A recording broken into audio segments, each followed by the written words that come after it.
Muchas gracias, genial.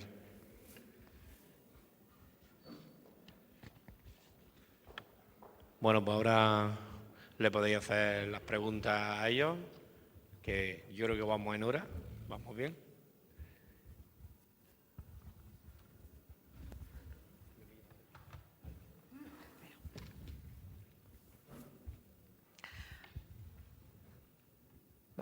Sí, tengo una pregunta, Clara.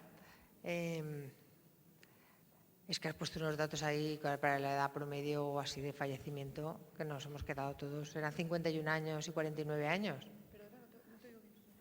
Cuando has puesto los datos de fallecimiento, la edad media, 49 años y 51 años. Oye, me he equivocado y no lo he visto bien porque yo... Es que son personas que están hospitalizadas. Es que la base de datos está... ¿Cómo entra un paciente de Wilson en esta base de datos? Porque si son aquellos pacientes de Wilson que han requerido hospitalización, lo entiendo.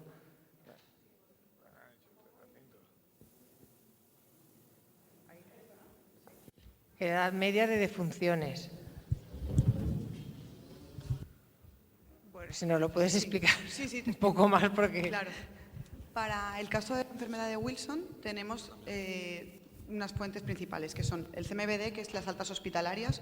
Son pacientes que han ingresado, no tienen por qué ingresar por Wilson, pueden ingresar por cualquier causa, pero tener un diagnóstico asociado de Wilson. Después tenemos el registro de mortalidad, lo mismo, no tienen que fallecer por enfermedad de Wilson, pueden fallecer con enfermedad de Wilson por cualquier causa. Y después lo que hemos añadido en los últimos años, que es la limitación que siempre teníamos en enfermedades raras como el Wilson, que por suerte no requieren tanto ingreso hospitalario, ha sido la atención primaria. Pero la atención primaria se está recogiendo de los últimos años. Entonces, sí que es verdad que para enfermedades raras que no son muy graves, en esta base de datos aún se necesita recoger más casos de atención primaria y de especializada. Claro, porque no es representativa esa población sobre la que habéis calculado esos estadísticos, no es representativa del resto, o sea, de toda la población de enfermos de Wilson. No, porque los es muy casos importante poco esto. graves no están recogidos ahí. Claro, por eso la edad de muerte. Sí. Pero creo que era importante destacarlo, porque si no... Sí, por eso ponemos las fuentes de información, porque los casos y atención primaria no está puesta. De hecho, hay solo 2 comunidades autónomas, que es Murcia y Castilla y León, actualmente la incluyen como fuente de información, porque lógicamente aporta muchos falsos positivos. Entonces el cribado hay que hacerlo y se necesitan recursos, no es... No.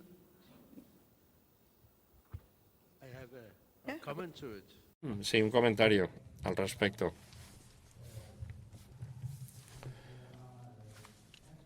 De hecho, hay un número de estudios que se ha realizado ya. De hecho, uno austriaco en pacientes de Wilson bien tratados, con buen tratamiento, y la expectativa de vida, es decir, hasta qué edad se puede esperar que sobrevivan esto. Y yo creo que, por supuesto, 51 años, pues es que es una expectativa de vida incluso por debajo de la media. Por eso llama la atención. Pero desde el punto de vista general, es que en un paciente de Wilson bien tratado, la expectativa de vida es normal a la población general o prácticamente igual a la población sana. Puede haber complicaciones ya, por supuesto, si tienes un paciente con complicación como una cirrosis muy grave, pues obviamente que ahí va a variar este baremo, pero estos estudios que se han hecho con población importante, como digo, yo creo que es interesante. Yo creo que lo que vemos es una presentación preliminar, ¿no? Del registro. Me parece que aquí puede haber una tendencia a decir que los casos más graves están... sí, los casos más graves se ven quizás más a menudo, pero obviamente que hay que prestarle atención. Muchas gracias. Susana, también. El problema que tenemos con los registros es que, primero, tenemos varios diferentes, desde perspectivas diferentes, ¿no? Este es un registro más poblacional general que puede detectar más fácilmente casos graves. En el registro tenemos desde patología, por ejemplo, pasa más esto, ¿no? La mayor parte de los pacientes incluidos en el registro de la EH, que es la Asociación Española para el Estudio del Hígado, que hay 415 pacientes incluidos, la mayoría son pacientes con una enfermedad bien controlada y, por tanto, las tasas de mortalidad no son esas. Probablemente esto está porque magnifica los casos graves. Y además no es que haya muerto por Wilson, no es que la causa de fallecimiento sea Wilson, sino es la edad de fallecimiento de los 8 pacientes que han fallecido, que no son más. La edad de fallecimiento de esos 8 pacientes. Gracias.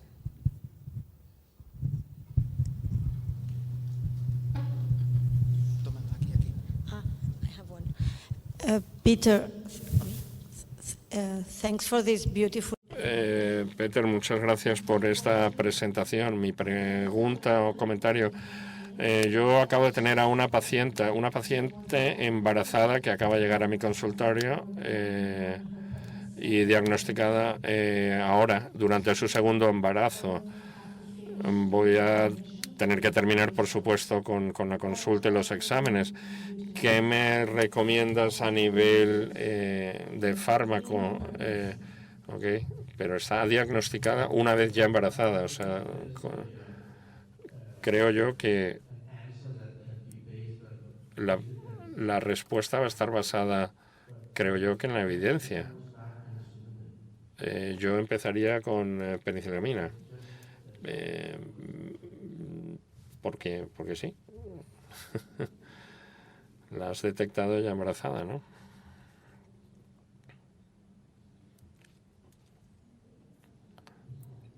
Desde la cabina les recordamos que si hay comentarios fuera de micrófono se nos hace imposible ofrecer la interpretación al inglés o al español, depende. ¿Algo más? Quería comentar sobre la charla del Dr. Peter Ott sobre embarazo. So, Dr. Peter, I wanted to ask you. Peter, habías comentado sobre datos muy importantes, cómo la enfermedad de Wilson afecta o no el embarazo.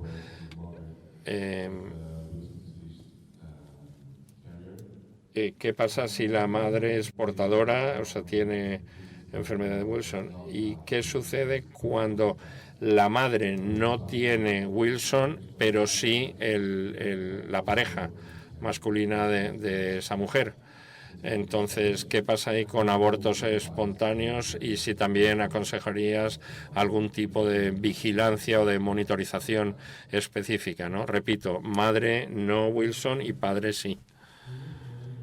A ver, se sabe que la capacidad para producir un embarazo, digámoslo así, o sea, hombre que presenta Wilson no tiene problemas a nivel fertilidad, salvo que haya alguna otra cuestión médica. Puede dejar embarazada a la pareja sin ningún problema. Y ahí, pues el riesgo que tendría esa criatura, ese neonato, pues sería lo mismo que podría ser si el padre estuviera sano y la mujer presentase Wilson. O sea, creo que eso es lo que se ha visto hasta ahora con evidencia. Peter, yo te voy a preguntar algo también. Estabas hablando antes sobre la reducción de la penicilamina durante el embarazo como algo potencial. Tenemos que reducir titular a la baja al tercer trimestre porque las guías no quedan claras. A ver. De hecho, la guía estadounidense, la guía americana, del año pasado es reducir desde el inicio, en el momento en que detectas el embarazo.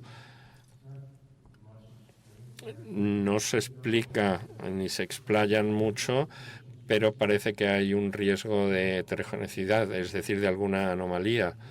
Entonces, si puede haber un efecto, pues no es que vaya a ser más prominente en el tercer trimestre, por eso se hace desde el inicio, ¿no? como una precaución. Las guías anteriores sí sugerían aquello, pero yo creo que sí. Sí, las guías anteriores casi todas decían tercer trimestre, ¿no? Los últimos 3 meses. Sí, ¿en qué punto volverías a tener la posología que tenías al principio, el régimen medicamentoso? O sea,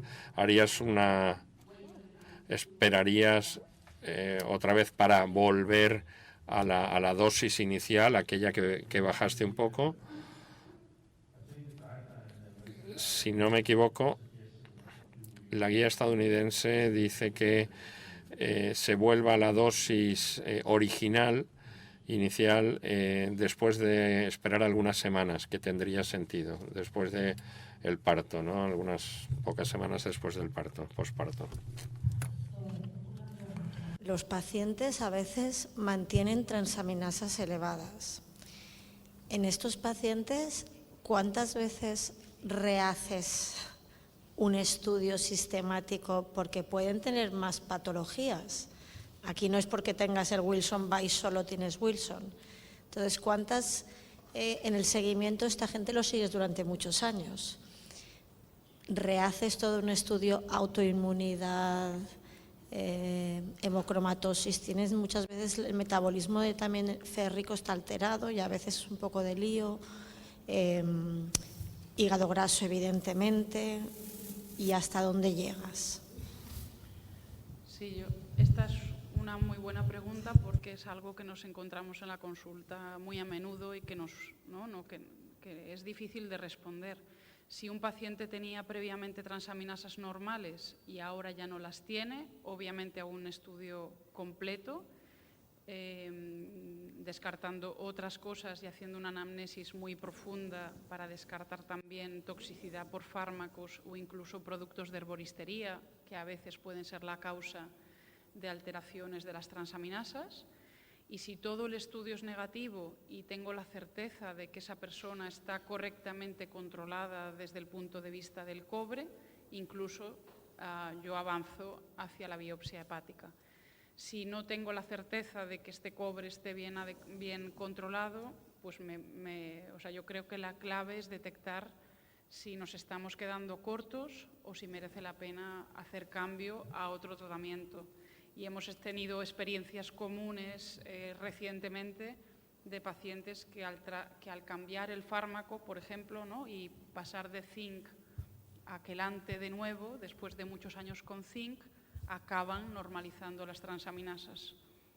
Yo creo que un mensaje también importante a todos es recordar que las transaminasas no marcan gravedad y que a veces tenemos que tener un poquito de paciencia hasta ver que las transaminasas se normalizan del todo, especialmente si hacemos cambios de medicación y si la función hepática está preservada.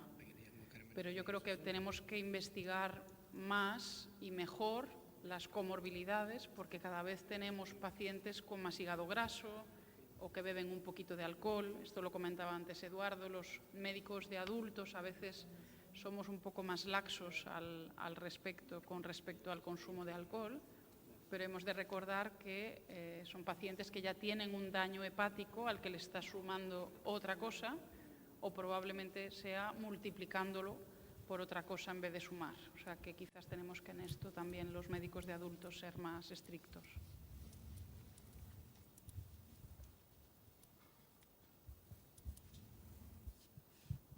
¿No tenemos más preguntas? No hay nada. ¿Tenemos hambre?